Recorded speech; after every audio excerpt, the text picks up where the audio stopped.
Hello my dear friends, my name is Harold and welcome to the Sanctum.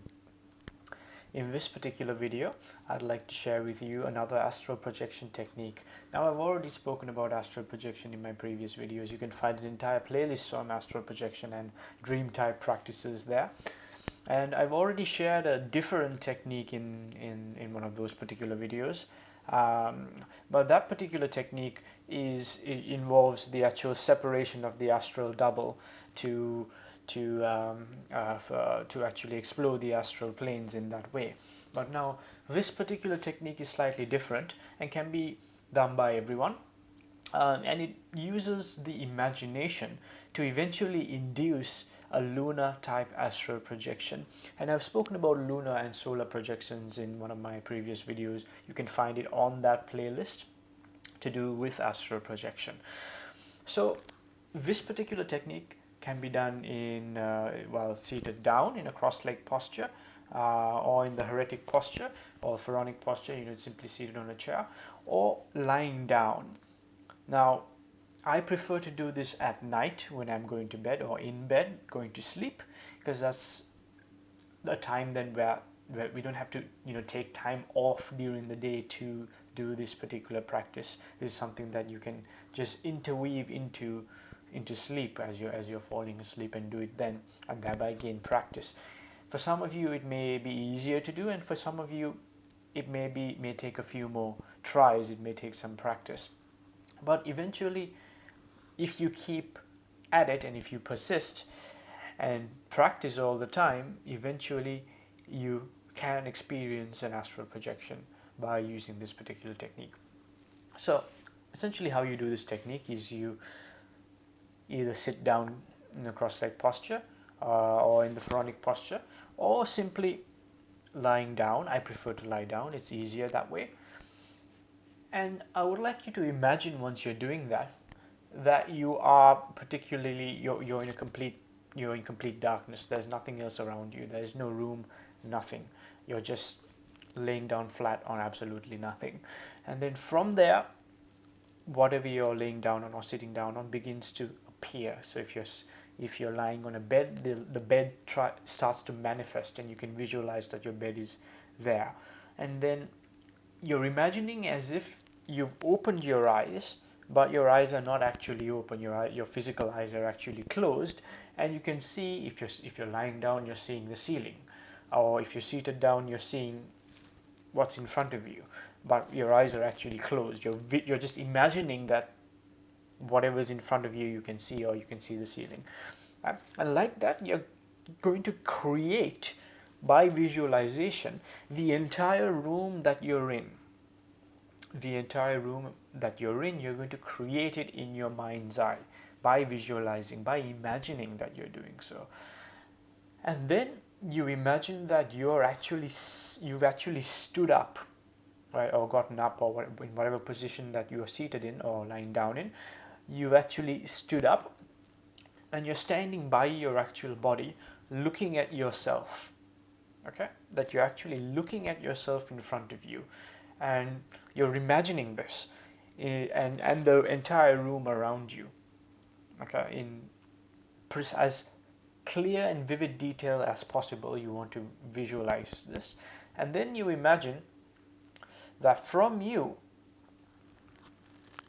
you've drawn in a bit of your consciousness from you, the body that's lying there or seated there or whatever, entering your imaginative body that you've just created in your mind, visualizing yourself, your physical body seated or lying there.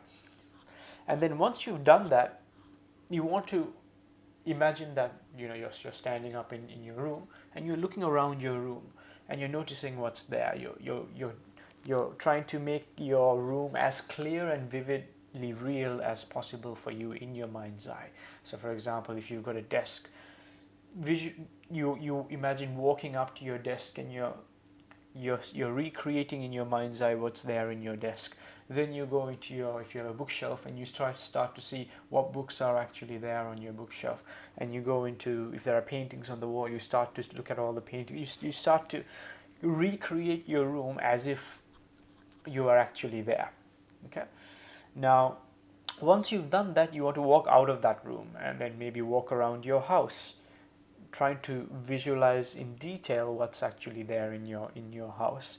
And then you walk out of the door and you go outside and you just keep walking as if you're walking on the street. And you keep doing this and you see if you can find a nearby park or a park bench or some place that you visit that you find peaceful and nice. And you want to find a particular bench or a place that you can sit and relax, and just imagine sitting there, visualizing in detail what you would see. Now, the first time you do this, it might just be imagination. You might just be visualizing this, that's it.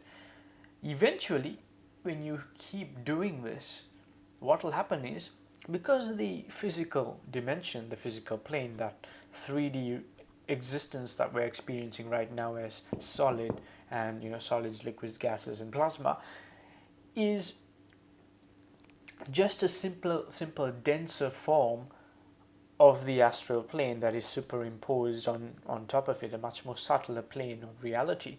Now, the mental plane, our ability to imagine something, when we visualize, we've got our own personal astral field, what we call the personal sphere, right? And then the astral commons. So when you visualize something, right now, if you visualize a cat, let's say a black cat, you visualize a black cat, you created it somewhere, right? Yes, you can say you created it in your mind, but in metaphysics, the idea is that you've actually created it in the thought plane, in what we call the astral plane. Thought plane, astral plane is the same thing. Now, because you've just created it in your mind, you've created it in your own personal astral sphere, right? But when you start to walk out of it, you can even have thoughts that can be imprinted onto certain places in the world. And we call this the astral commons, that which is outside of you, right? The outside world. So now, when you start to do this and just with your imagination start to recreate your room and see yourself, looking at yourself lying there on the bed, or looking at your physical body lying there, your mind starts to get confused and think that you're actually not in the body, because the unconscious mind can't tell the difference between that which is real and that which is imagined. So if you imagine that you're outside the body, looking at your own body, and you do this often enough, after a while your mind will think after a while that you're actually outside of the body. And because you've started to recreate your room over and over and over again in your mind's eye, little by little you start to tap into the astral vibration of your particular room. And then eventually one day you'd be out of your body without even realizing that you're out of your body. And then it'll become so vivid that it'll be almost as if you walked out, and you'll almost enter like a dreamlike state, and you've gone outside and you've gone to the park and you're seated there on a bench, and suddenly you might even see somebody walking, and it might be just a person going for a late night walk or afternoon walk or whatever time it is that you're doing it. And then suddenly you'll realize, hang on a minute, I'm not imagining this, I'm actually experiencing this. And then you might even go and try to talk to the person, but the person can't see you, right? Or maybe they'll have a dog, or maybe they'll be reading a book, and you'll be able to interact and see all of this in some way. And then suddenly you might even try to touch them and your hand might go through them, and then you realize you've just had an astral projection and you're no longer simply imagining it. You've actually had a lunar projection, because there's a fine line between the two things. From here you're actually using the imagination as a doorway into full-blown lunar astral projection, in this sense. So this is an easy way of doing it. I know some people are a little bit afraid to do some other techniques of astral projection to actually separate the astral body and start to move on. As I mentioned, it's completely safe, nothing's going to happen to you, and all the stories that people say are all nonsense, and you don't have to worry too much about that when it starts to, when we are talking about the realm of lunar projection, because you're not actually leaving your body. Your soul is not actually leaving your body, and you're not actually left open to attack or anything like that. If you're really worried about that, just imagine drawing a circle around you, and when you're doing this technique, if you're really worried, but it's unnecessary. But this is one thing that you could do if you are worried, is just to imagine that you're encased in a circle and nothing can cross that circle apart from you. Yep.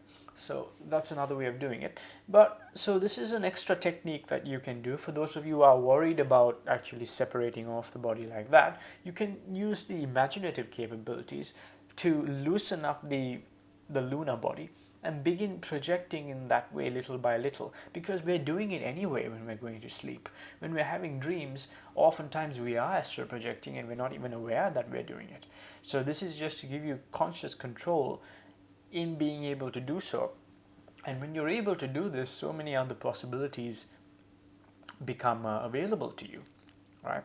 Accessing higher dimensions of knowledge, experiencing otherworldly experiences, and in some cases even building a particular sacred space in the astral sphere that only you can visit. I'll be talking about this sort of thing on my Patreon channel, and all of these other things become accessible to you. So it's a very valuable tool to be able to use. It also increases your overall awareness and focus and peace of mind when you do start to astral project in that way, because it trains your mind in your ability to do so, thereby training your awareness and expansion in general. Okay, so practice this and let me know what you experience. I hope you enjoy this video. If you like this, please give it a thumbs up and please subscribe to my channel, and I hope to see you again soon. Thank you, take care, and I'll see you soon.